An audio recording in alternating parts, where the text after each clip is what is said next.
कितना ही खुद को प्रचारित कर ले कि हमने सशक्त भू कानून लिया है, मूल निवास भू कानून संघर्ष समिति पूरे प्रदेश भर में जाएगी और जो इस सरकार ने जो ये काला कानून एक बार फिर जनता पर थोपा है, हम इसकी सच्चाई जनता को बताएंगे और इस कानून को मूल निवास भू कानून सिरे से खारिज करती है और ऐसा कानून हमको नहीं चाहिए। ये कानून उत्तराखंड की जनता के साथ एक बड़ा छल कपट और बहुत बड़ा धोखा है। साथियों, आप सभी जानते हैं उत्तराखंड सरकार ने भूमि कानून संशोधन विधेयक विधानसभा में इसको लाया गया है और इस विधेयक के आने के बाद जो सरकार ने भूमि कानून में संशोधन किए हैं, सरकार इसको ऐसा बता रही है जैसे बहुत बड़ा ऐतिहासिक काम कर दिया हो। प्रदेश भर में इसे एक बड़ी उपलब्धि के तौर पर दिखाया जा रहा है। मुख्यमंत्री पुष्कर सिंह धामी जी को इस ऐतिहासिक कार्य के लिए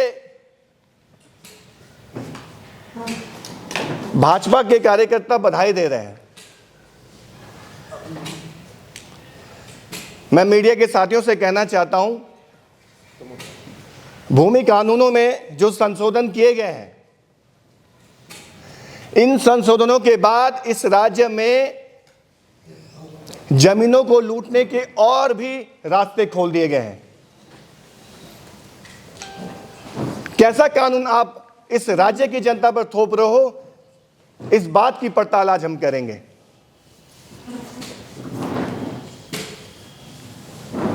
इस राज्य की जनता की भावनाओं के साथ आप खिलवाड़ कर रहे हैं। लंबे समय से जनता सड़कों पर संघर्ष करती रही कि उन्हें सशक्त भू कानून चाहिए, लेकिन एक बार फिर आपने सशक्त भू कानून के बजाय इसे भू माफिया के पक्ष में बनाया है। यह उत्तराखंड की जनता के हित में कानून बिल्कुल भी तैयार नहीं हुआ है। सबसे पहला सवाल, जो विधेयक विधानसभा में लाया गया है, उसका एक महत्वपूर्ण बिंदु आपके सामने रखना चाहता हूं। नगर निगम, नगर पंचायत, नगर पालिका परिषद, छावनी परिषद क्षेत्रों की सीमा के अंतर्गत आने वाले और समय समय पर सम्मिलित किए जा सकने वाले क्षेत्रों को छोड़कर यह संपूर्ण उत्तराखंड राज्य में लागू होगा। अब आप सोचिए, यह कानून जो बनाया गया है, ग्रामीण क्षेत्रों में 250 वर्ग मीटर का प्रावधान किया गया है। कोई भी भारी व्यक्ति जो इस राज्य में 250 वर्ग मीटर तक जमीन खरीद सकता है, कोई भी गैर कृषक। 250 वर्ग मीटर का प्रावधान खंडूरी सरकार के जमाने से, तिवारी सरकार में 500 वर्ग मीटर का प्रावधान था और इस प्रावधान के तहत परिवार में एक व्यक्ति को ही आजीवन 250 वर्ग मीटर जमीन खरीदने की छूट पहले से ही है। लेकिन सवाल उठता है, आपने नगरीय क्षेत्रों में हमें कैसा भू कानून दिया है? देहरादून नगर निगम क्षेत्र में, ऋषिकेश नगर निगम क्षेत्र में, हरिद्वार नगर निगम, रुड़की नगर निगम, कोटद्वार नगर निगम, श्रीनगर नगर निगम, हल्द्वानी, काशीपुर, रुद्रपुर नगर निगम, यहां तक कि हमारे चारों धामों में, केदारनाथ, बद्रीनाथ, गंगोत्री में, नगर पालिका क्षेत्र, रुद्रप्रयाग, कर्णप्रयाग, आपका गोपेश्वर, टिहरी, देवप्रयाग, नरेंद्र नगर, चंबा, मुनि की रेती, पौड़ी, पिथौरागढ़, धारचूला, डीडीहाट, गंगोलीहाट, जितने नगर पालिका क्षेत्र है, जितने हमारे नगर पंचायत क्षेत्र है, नगर निगम क्षेत्र हैं। मैं धामी सरकार से पूछना चाहता हूं, यहां पर आपने कौन सा भू कानून बनाया है? इन नगरीय क्षेत्रों में जमीन की खुली लूट के रास्ते आज भी तैयार हैं। यहां पर कोई भी व्यक्ति जितनी चाहे जमीनें, बेतहाशा जमीनें यहां खरीद सकता है। कोई भी यहां पर ऐसा प्रतिबंध नहीं लगाया गया है। और आपको इस बात को जानकर हैरानी होगी और आप लोगों के संज्ञान में भी होगा, 2017 में जब त्रिवेंद्र रावत जी की सरकार बनी, 385 गांवों को निकाय क्षेत्रों में शामिल किया गया, जिसमें अकेले देहरादून नगर निगम में 85 गांवों को शामिल किया गया। और इस तरह पूरे प्रदेश भर के 12 जनपदों के 385 गांवों की 50,000 हेक्टेयर से अधिक जमीन नगरीय क्षेत्र में शामिल की गई। ये चोर दरवाजे सरकार ने खोले हुए हैं भू माफिया के लिए। और सरकार ने कहा है समय समय पर हम नगरीय क्षेत्रों का जो विस्तार होता रहेगा, जो ग्रामीण क्षेत्रों की जमीन नगरीय क्षेत्रों में शामिल होती रहेगी, उसमें जमीन का जो कानून बनाया गया है 250 वर्ग मीटर का, वो वहां पर उसका एक तरह से वो कानून वहां पर लागू नहीं होगा नगरीय क्षेत्रों में। तो सवाल अपने आप में यही उठता है, सबसे पहले हमने मांग की थी, उत्तराखंड की जनता लंबे समय से मांग कर रही है, उत्तर प्रदेश जमींदारी विनाश एवं भूमि सुधार अधिनियम की धारा 2, जिसमें नगरीय क्षेत्रों में ये कानून प्रभावशाली नहीं है, उस धारा को आपने क्यों नहीं हटाया? इस बात को लेकर हम पत्रकार साथियों के माध्यम से सरकार से सवाल पूछना चाहते हैं। आखिर क्या वजह है?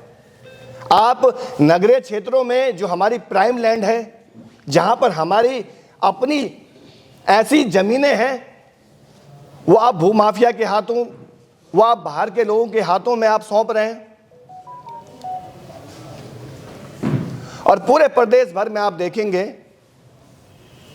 लगातार नगर पंचायतें नहीं बन रही हैं, नगर पालिकाओं का विस्तार हो रहा है, नगर निगम में तब्दील हो रही हैं, नगर निगमों का बहुत बड़े स्तर पे लगातार गांव के गांव शामिल हो जा रहे हैं।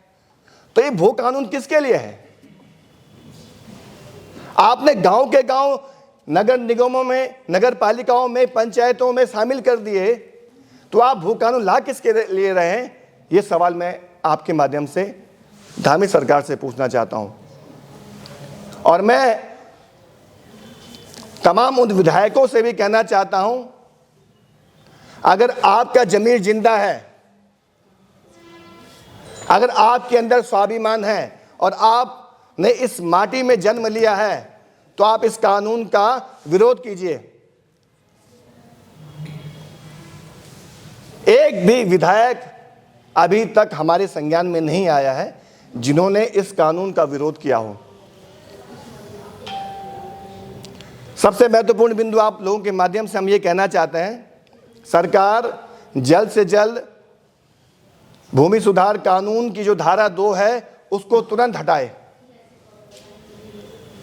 लगातार इस धारा के चलते हमारे प्रदेश की कृषि भूमि खत्म हो रही है और नगरीय क्षेत्रों में लगातार भूमि हमारी माफिया के हाथों में जा रही है। आप देखिए, आप नैनीताल में देखिए, आप भीमताल में देखिए, आप रामनगर में देखिए, आप अल्मोड़ा में देखिए, आप पौड़ी में देखिए, आप कोटद्वार में देखिए, कौन सा ऐसा हिस्सा नहीं है जहां पर जमीनें नहीं बिक रही हों? पूरे प्रदेश भर में जमीनें बिक रही हैं।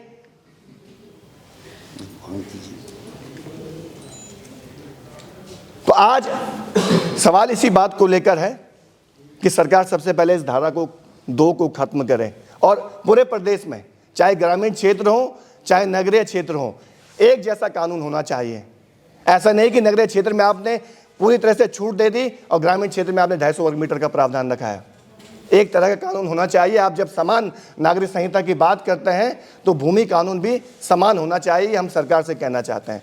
दूसरा, अभी सरकार ने कहा कि हमने हल्द्वानी, उधम सिंह नगर और हरिद्वार को भूमि कानून के दायरे से बाहर रखा है। हरिद्वार और उधम सिंह नगर की जनता को आपने एक तरह से चौराहे पे खड़ा कर दिया। सबसे ज़्यादा भू माफिया अगर कहीं सक्रिय है तो हरिद्वार और उधम सिंह नगर में है। वहाँ के किसान परेशान हैं, वहाँ की ज़मीनें खत्म हो रही हैं, वहाँ के जो काश्तकारी करने वाले लोग हैं, जो किसानी करने वाले लोग हैं, वो आज वो भी नौकर बनने जा रहे हैं अपनी ज़मीनों पर ही। और एक तरह से ये बहुत बड़ी चालाकी के साथ सरकार ने ऐसा किया है। हरिद्वार और उधम सिंह नगर में कानूनों में जो आपने ढिलाई दी है ज़मीन खरीदने की, इसका मकसद साफ है, आप इस राज्य में डेमोग्राफी बदलना चाहते हैं। आप चाहते हैं इस राज्य में बाहर से लोग आएँ, उनकी संख्या बढ़े, ताकि इस पर्वतीय राज्य की अस्मिता खत्म हो जाए।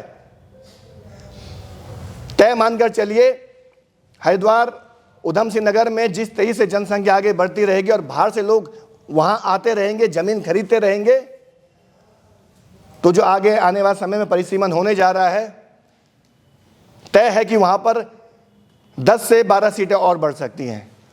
ऐसा होता है तो इस राज्य की जो परिकल्पना की गई थी वो खत्म हो जाएगी। ये हमारे सामने एक गंभीर चुनौती है। इस कानून में सरकार ने एक और प्रावधान किया है, ग्रामीण क्षेत्र में 30 साल के पट्टे पर कृषि भूमि ली जा सकती है। अब आप सोचिए, जो व्यक्ति 30 साल के पट्टे पर कृषि भूमि लेगा, तो एक तरह से आपने जो कानून आपने जनता के सामने दिखाया कि हमने उसको मजबूत बनाया है, सशक्त बनाया है, आप इसका प्रचार कर रहे हैं, तो जनता को ये भी बताइए, अगर 30 साल के लिए कोई पट्टे पर आप जमीन देते हो, ये राज्य तो 3 साल में ही खत्म हो जाएगा। चंद सालों में ही बड़े बड़े पूंजीपति, बड़े बड़े माफिया लोग आएंगे और 30 साल के जमीन पट्टे पे ले लेंगे, और जो हमारे लोग खेती किसानी करते होंगे वहां फिर वो नौकर बन जाएंगे। आप ऐसे कानून क्यों इस जनता पर थोप रहे हो? ये बहुत गंभीर सवाल है। इस कानून में जितने भी संशोधन हुए हैं उसका हम लगातार अध्ययन कर रहे हैं। आज ये कुछ महत्वपूर्ण बिंदु थे जो आप लोगों के सामने हमें रखने थे। आगे भी हम इस पर और गहराई से और भी तथ्यों का विश्लेषण करने के बाद आपके समक्ष इस पर बात करेंगे। लेकिन इतना तय है, धामी सरकार बहुत बड़ा पाप कर रही है। यहाँ की जनता के विश्वास के साथ धोखा हो रहा है और इस सरकार ने जनता का विश्वास तोड़ा है। हमारी जनता का, हमारे लोगों का जो आंदोलन कर रही है सड़कों पे, उसका विश्वास तोड़ा है। और सरकार कितना ही महिमा मंडित कर ले, कितना ही खुद को प्रचारित कर ले कि हमने सशक्त भू कानून लिया है, मूल निवास भू कानून संघर्ष समिति पूरे प्रदेश भर में जाएगी। और जो इस सरकार ने जो काला कानून एक बार फिर जनता पर थोपा है, हम इसकी सच्चाई जनता को बताएंगे और इस कानून को मूल निवास भू कानून सिरे से खारिज करती है, और ऐसा कानून हमको नहीं चाहिए। ये कानून उत्तराखंड की जनता के साथ एक बड़ा छल कपट और बहुत बड़ा धोखा है। मैं चाहूँगा पांगटी सर भी आप इसमें अपनी बात रखें। साथियों, जितने पत्रकार बंधु हैं सबको मैं नमन करता हूँ। मुझे आपके आमंत्रण में आपके समक्ष आने का मौका मिला।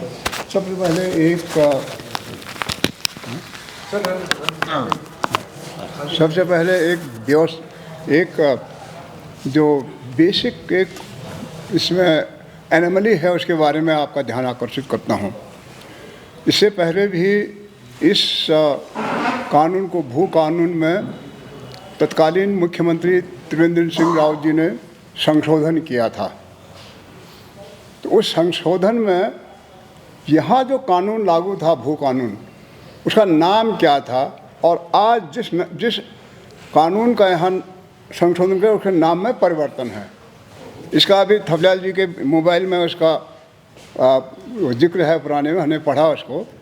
उस जो भूमि से संबंधित जो कानून यहाँ लागू था उसका नाम था उत्तराखंड विदिन ब्रैकेट उत्तर प्रदेश तथा जमींदारी एबोलिशन एक्ट लिखा था। उससे पहले क्या लिखा था? उत्तराखंड। उत्तराखंड राज्य का जिक्र था। अब इसमें उत्तराखंड का राज्य का उल्लेख ही नहीं है। क्या आप उत्तराखंड में जो कानून लागू था उसका संशोधन कर रहे हैं, या उत्तर प्रदेश में जो कानून लागू है उसका संशोधन कर रहे हैं? ये प्रश्न उठेगा। ये कानूनी एक विसंगति इसमें आ जाएगी। ये मामला जाएगा कोर्ट में, उलझता रहेगा, तब तक यहाँ वारा न्यारा हो जाएगा। आप दिखा दीजिए थकलाल जी, अगर आपके पास है वो। आप मेरे पास नहीं है। पांति जी, सवाल यह है कि आप सिस्टम में रहे हैं। नहीं, मैं उत्तराखंड में मैं नौकरी में नहीं था, उत्तर प्रदेश में था। सरकार में आपने संचालन किया है? मैं उत्तराखंड सरकार में नहीं था, उत्तर प्रदेश में। उत्तर प्रदेश। सर, यही कानून आप लोगों ने वहाँ भी इम्प्लीमेंट कराए हैं, लेकिन ये जो कानून अब सरकार लेकर के आई है, इसमें क्या कमियां हैं, आपसे बेहतर कौन समझा पाएगा? ये मैं बता देता हूँ आपको। देखो, उस समय क्या था, उस समय उत्तर प्रदेश में जमींदारी उन्मूलन एक्ट 2-3 प्रकार के थे। उत्तर प्रदेश जमींदारी उन्मूलन एक्ट लागू था। आपको याद होगा, गढ़वाल और कुमाऊं में कूजा एक्ट लागू था। कुमाऊं जमींदारी उन्मूलन एक्ट लागू था। आपके चक्राता क्षेत्र में जौनसार जमींदारी उन्मूलन एक्ट लागू था। और देहरादून उस समय मेरठ का पार्ट था, देहरादून शहर। देखो, देहरादून को कोई जिक्र नहीं इसमें। देहरादून में उत्तर प्रदेश में जो जमींदारी उन्होंने एक्ट लागू था वो था, लेकिन गढ़वाल और कुमाऊं के क्षेत्र में कूजा एक्ट लागू था। और जौनसार बाबर जमींदारी उन्होंने एक्ट लागू था। 3 एक्ट लागू था। इसको मर्ज करके बाद में ये माना गया कि सभी उत्तराखंड में ये सभी लागू हो जाएगा। पता नहीं किसी समय ये सबको वो 2 कूजा एक्ट और जौनसार का एक्ट जो था उसको मर्ज करके शायद इसमें लाया, लेकिन उसका नाम भी क्या था?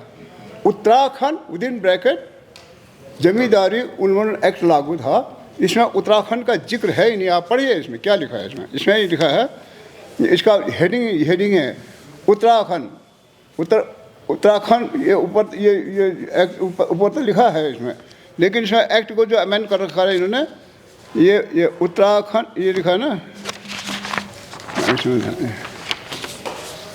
ये Uttar Pradesh Zamindari and land reform act within bracket Uttar Pradesh act number 1 of 1951, इसका अमेंडमेंट कर रहे हैं। ये एक्ट तो यहाँ लागू ही नहीं है। तो एक तो ये एनोमली है इसमें, एक ये है। दूसरा जो आप कह रहे हैं, एक राज्य में 2 प्रकार के कानून आप कैसे ला सकते हैं? क्योंकि हमारे यहाँ हमारे संविधान का कहता है कानून के समक्ष बराबरी के अधिकार, इक्वलिटी ऑफ राइट्स। आप एक नागरिक पर, एक ही राज्य के एक नागरिक पर एक कानून लगाएं, दूसरे क्षेत्र के कानून पर आप दूसरा कानून लगाए तो संविधान का उल्लंघन माना जाएगा। अब यहाँ तो क्या है, हरिद्वार और देहरादून में दूसरा कानून लगा रहे हैं, पर्वतीय क्षेत्र में दूसरा कानून लगा रहे हैं। पंथी जी, अभी हाल ही में यूसीसी लागू हुआ है, सरकार उस पर पीठ भी तपतपा रही है अपनी कि समान कानून कर दिया। फिर अब जब दूसरा कानून आता है, वो कानून, तब उसी वक्त 2 तरह का कानून। हाँ, तभी तो ये गड़बड़ है ना इसमें। आपने जैसे पढ़ा अभी, आपके प्रीएम्बल में तो लिखा है ये कानून जो अभी बना रहा है पूरे उत्तराखंड में लागू होगा। ये कहा जाए, आपने पढ़ा अभी, ये लिखा क्षेत्र को छोड़ के, नगरीय क्षेत्र वो मैदानी क्षेत्र में भी नगरीय क्षेत्र को हटा के, पर्वतीय क्षेत्र में नगरीय क्षेत्र को हटा के ये कहा गया पूरे क्षेत्र में लागू होगा। लेकिन अंदर आप क्या कह रहे हैं, हरिद्वार और उधम सिंह के लिए दूसरा कानून, और शेष क्षेत्र में यहाँ तक कि देहरादून में भी दूसरा कानून लागू होगा। ये इक्वलिटी ऑफ बिफोर लॉ, कानून के समक्ष बराबर का अधिकार नागरिक को है। आप 2 कानून कैसे बना सकते हैं? संविधान का उल्लंघन होगा। तो ये भी एक एनोमली है, विरोधाभास है। इसमें कभी न कभी कोई जिसको फ़ायदा होगा चुप रहेगा, जिसको फ़ायदा नहीं होगा कोर्ट जाएगा। कोर्ट में ये केस चलते रहेंगे सालों तक, तब तक यहाँ सब मामला वारा न्यारा हो जाएगा। तब तक सरकार 30 साल किसने देखा है? 30 साल में देखे एक कानून और है जो आप कह रहे हैं 30 साल के लिए उन्होंने कर रखा है। कानून यह है कि अगर किसी भूमि पर आप अवैध तरीके से या लीज में लेकर अगर आप 12 साल अगर अब आप काबिज रहते हैं लगातार, वो ज़मीन आपकी हो जाती। नेचुरल लॉ के तहत, प्रिंसिपल ऑफ नेचुरल लॉ के तहत यह है कि 12 साल, अब तो पहले तो 6.5 साल था, और शायद कुछ इसमें जमींदारी उन्मूलन एक्ट में शायद संशोधन हो गया, 12 साल में आपको उसमें भू स्वामित्व का अधिकार स्वतः मिल जाता है। 30 साल वही तो आप कोर्ट जाएंगे इसके खिलाफ, अगर ये पास हो जाता तो आप कोर्ट जाएंगे? देखिए, हम जनता के बीच जाएंगे और अगर कानूनी रूप से इसको रोका जा सकता है, आप कोर्ट जाएंगे? अभी हम जनता के बीच जाएंगे, जनता की राय मशविरा करेंगे और जनता जो भी निर्णय देगी उसके आधार पर हम आगे काम करेंगे। मोहित भाई, एक सवाल है मेरा, जिस तरह से हमारे ग्रामीण क्षेत्रों को नगर निगम, नगर पालिका और नगर परिषद के माध्यम से सरकार उनको अपने में मर्ज कर रही है जी, तो एक समय ये आएगा कि सारी नगर पंचायत और नगर पालिकाएं और नगर निगम हो जाएंगे, फिर भू कानून का वो झुंझुना कहाँ लेके घूमेंगे आप? हम यही तो कह रहे हैं, असल सवाल यही है, सरकार कितनी बड़ी चालाकी कर रही है इस राज्य में भू माफिया को फायदा पहुंचाने के लिए। अब आप देखिए, एक तरफ सरकार कह रही है कि हमने 250 वर्ग मीटर का प्रावधान किया है, जो भी व्यक्ति बाहर से आएगा वो 250 वर्ग मीटर अपने आवास के लिए परिवार में एक व्यक्ति आजीवन ले सकता है। और ये प्रावधान बहुत पुराना है, लेकिन कहाँ लागू होगा? क्या देहरादून में लागू है? क्या ये ऋषिकेश नगर निगम क्षेत्र में लागू है? क्या ये अन्य शहरी क्षेत्रों में लागू है? ये सिर्फ ग्रामीण क्षेत्र में लागू है। और ग्रामीण क्षेत्र में कौन लोग आ रहे हैं जमीन खरीदने के लिए 250 वर्ग मीटर? जमीनें तो हमारी जो प्राइम लैंड है, जो बेस कीमती जमीनें हैं, वो शहरी क्षेत्रों में है। वहाँ पर कोई भी बाहर का व्यक्ति, कोई भी गैर कृषक जितनी चाहे जमीनें उतनी खरीद सकता है। अभी देहरादून का उदाहरण हम देते हैं, 85 गांव शामिल हुए हैं नगर निगम क्षेत्र में। पहले 60 वार्ड थे, अब 100 वार्ड हो गए हैं। जो 85 गांव शामिल हुए हैं, उसकी ज़मीन कोई भी व्यक्ति किसी भी राज्य से कल यहाँ पहुँच जाए, सारी ज़मीन खरीद सकता है। तो कैसा भू कानून? ये सवाल तो हम सरकार से पूछ रहे हैं। आखिर आप निकाय क्षेत्रों में आप ऐसा प्रावधान क्यों नहीं कर रहे हैं?